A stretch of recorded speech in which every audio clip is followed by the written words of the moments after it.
जय सनातन धर्म की। प्रिय सनातनियों, आप सभी का स्वागत है हमारे इस कार्यक्रम में। सनातनियों, दीपावली का पर्व अब बहुत नजदीक है और दीपावली के पर्व की शुरुआत होती है धनतेरस से। और धनतेरस की वर्तमान में मान्यता क्या है कि उस दिन सोना चांदी खरीदो, आपके लिए शुभ रहेगा। और किसी से पूछ लो, इधर उधर की बातें अगर बताने वाले बहुत से लोग आपके पास हैं, तो कोई कहेगा झाड़ू खरीद लो, कोई कहेगा ये खरीद लो, कोई कहेगा वो खरीद लो, आपके लिए शुभ है। लेकिन सनातनियों, सनातन धर्म के अंदर, हमारी सनातन मान्यताओं के अंदर, हमारे पुराणों के अंदर इस दिन को इतना महत्व क्यों दिया गया? उस दिन वास्तव में हमें कुछ खरीदना चाहिए, और खरीदना चाहिए तो क्या खरीदना चाहिए? इस दिन का महत्व क्या है? हर एक बात आपको सनातन के आधार पर मैं आपके सामने रख रहा हूं।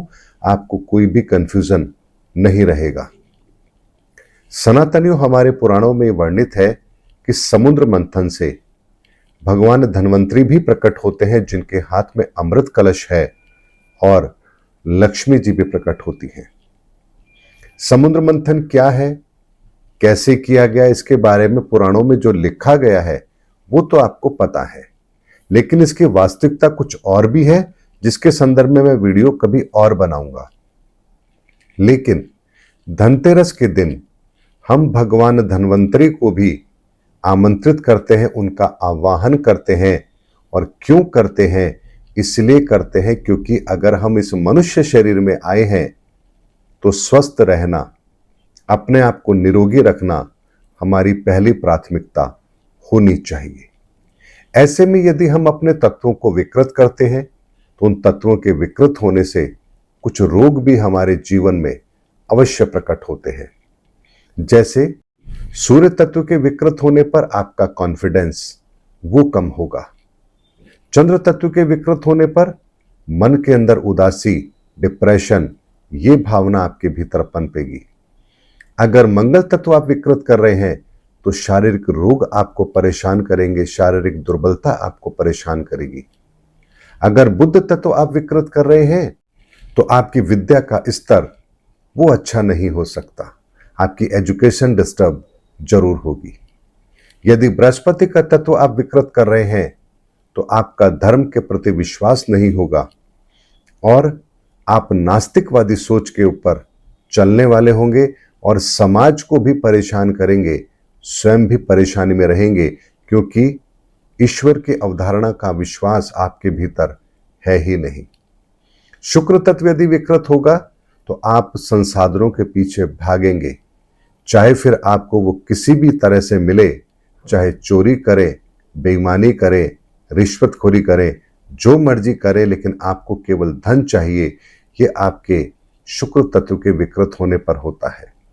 यानी संसाधनों से आपको वंचित केवल तभी किया जाता है जब आप इस शुक्र तत्व की विकृति करते हैं। सातवें तत्व में जब आप शनि तत्व की विकृति करते हैं, तब आपके जीवन से मान सम्मान समाप्त हो जाता है। लोगों की प्रताड़ना आप सहन करते हैं, लोग आपका मिसयूज करते हैं, आप समाज में किसी भी तरह की इज्जत को जो पाना चाहते हैं वो आपको नहीं मिलती, तिरस्कार और दुत्कार आपको मिलती है। ये आपके सातवें तत्व की विकृति के कारण से होता है। ऐसे में जो हमारा तीसरा तत्व है, जिसे हम मंगल तत्व कहते हैं, मंगल तत्व अर्थात आपके इस शरीर की रचना का वो अध्याय जिसके बिना जीवन संभव नहीं है। तो ऐसे में पहले तत्व से आपकी आत्मा का संबंध बनता है, दूसरे तत्व से आपके भीतर मन का संबंध बनता है, और तीसरे तत्व से आपके शरीर का संबंध बनता है। ऐसे में तीसरा तत्व जो होता है हमारा शरीर, इसके बिना आप किसी भी तत्व का समायोजन अपने जीवन में कर ही नहीं सकते। शरीर है तो सब कुछ है, अगर शरीर ही नहीं होगा तो कुछ भी नहीं होगा। इसीलिए समुद्र मंथन से भगवान धन्वंतरी प्रकट होते हैं और आयुर्वेद हमें देते हैं, ताकि हम अपने जीवन के अंदर स्वस्थ रह सके। और यहां उन्हें अमृत कलश के साथ बताया गया, क्योंकि आयुर्वेद के अंदर जो नियम दिए गए हैं, अगर इन नियमों की पालना हम करते हैं तो अपने जीवन के अंदर हम अपनी आयु को भी पूर्ण करेंगे और स्वस्थ जीवन भी अवश्य जिएंगे। ऐसे में अपने जीवन के अंदर अमृतत्व की प्राप्ति कैसे की जा सकती है? अमृतत्व का मतलब यह नहीं होता है कि आप हजारों लाखों साल जिंदा रहेंगे। अमृतत्व का मतलब होता है कि आप अपने जीवन को बेहतर तरीके से जिएं और जीवन में कोई भी शारीरिक कष्ट आपके शामिल ना हो। इसीलिए धन्वंतरी जी के द्वारा हमें आयुर्वेद का ज्ञान दिया गया ताकि हम अपने इस शरीर को स्वस्थ रख सकें। अब यदि आपके पास में आयुर्वेद है और आप निरोगी हैं, स्वस्थ हैं, तो फिर अगली ऊर्जा प्रकट होती है समुद्र मंथन से, और वो है मां लक्ष्मी। मां लक्ष्मी धन का प्रतीक नहीं है, मां लक्ष्मी समृद्धि का प्रतीक है। अगर आपका शरीर निरोगी रहेगा, आप स्वस्थ रहेंगे, तो आप समृद्ध भी जरूर होंगे, क्योंकि आपकी कार्य क्षमता, आपकी सोच, आपके विचार, आपका आध्यात्मिक ज्ञान, आपके संसाधन, हर चीज आपकी बेहतर होगी। और ये सब चीज यदि बेहतर है, सारे तत्व हमारे बैलेंस है, तो आपके जीवन में समृद्धि जरूर होगी। तो ऐसे में आप मां लक्ष्मी की भी पूजा करते हैं, तो ये दो पूजा धनतेरस के दिन अवश्य की जाती है। अब आप बताइए, इसमें सोना चांदी खरीदने वाली बात कहां से आती है? इसीलिए सनातनियों बात को समझिए। धनतेरस के दिन अपने आरोग्य के लिए भगवान धन्वंतरी से प्रार्थना कीजिए, समृद्धि के लिए मां लक्ष्मी से प्रार्थना कीजिए। और यदि आप एक बात को और ध्यान से समझेंगे यहां पर, तो एक बात और स्पष्ट होती है कि व्यापार भी हमारा बेहतर होना चाहिए, समाज की व्यवस्था भी बेहतर रहनी चाहिए। तो इसी कारण से दीपावली के त्यौहार से 2 दिन पहले ये धनतेरस का त्यौहार जो हमारे जीवन के अंदर शामिल किया गया, इसका वर्तमान स्वरूप ये है कि आप कुछ खरीदारी करते हैं। अब मैं ये नहीं कहूंगा कि आप कोई खरीदारी ना करें, लेकिन यदि आप कोई खरीदारी कर भी रहे हैं तो उसमें एक बात का ध्यान रखें, जो चीज आपके लिए अत्यंत आवश्यक है आप उसकी खरीदारी करें। जरूरी नहीं है कि सोना चांदी आप खरीदेंगे तभी आपके घर में समृद्धि आएगी। यदि आप अपने घर में कुछ बर्तन खरीदते हैं, खाने पीने की कोई चीज खरीदते हैं, अपने बच्चों के लिए कुछ कपड़े खरीदते हैं, या जो चीज आपके लिए अत्यंत आवश्यक है आप उसकी खरीदारी कीजिए, ताकि समाज के अंदर, व्यापारिक व्यवस्था के अंदर सबको लाभ मिले। ऐसे में 2 चीज यहां पर आपको समझनी है। जो व्यापारी वर्ग है उनको तो समृद्धि मिल रही है, क्योंकि हर व्यक्ति कोई ना कोई खरीदारी कर रहा है, लेकिन हर व्यक्ति तो व्यापारी नहीं होता। ऐसे में जो कर्मचारी हैं, जो आपके यहां काम करते हैं, उनकी दीपावली फिर कैसे अच्छी मनेगी? क्योंकि उनको तो कोई अतिरिक्त लाभ यहां मिल नहीं रहा। जैसे व्यापारी को खरीदारी करने पर जो जनता खरीदारी करेगी उससे व्यापारी को लाभ मिलेगा। तो ऐसे में धनतेरस के दिन भी आप, जो आपके साथ एम्प्लॉय काम करते हैं, आपका स्टाफ काम करता है, आप उनको भी कुछ उपहार जरूर दीजिए।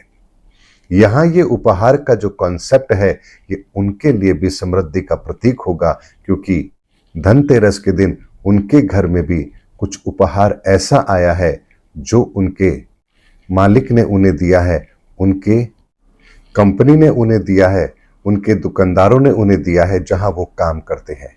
इससे उनकी दीपावली भी शुभ होगी, उनके जीवन में भी समृद्धि है, और आपका व्यापार अच्छा चल रहा है, इससे आपके जीवन में भी समृद्धि है।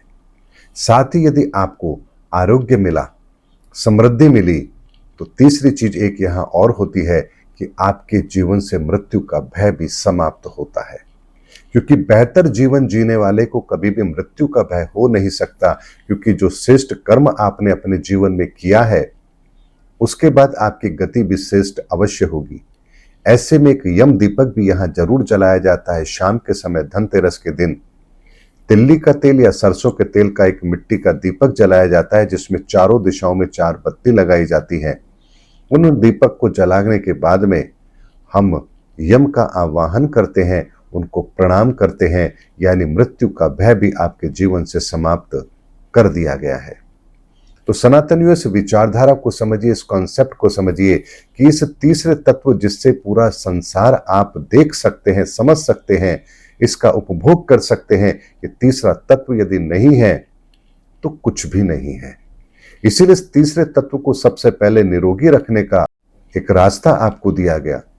उसके बाद आपके जीवन में कैसे समृद्धि शामिल हो वो रास्ता आपको दिया गया, और उसके पश्चात आपके जीवन से मृत्यु का भय समाप्त हो ये रास्ता आपको दिया गया।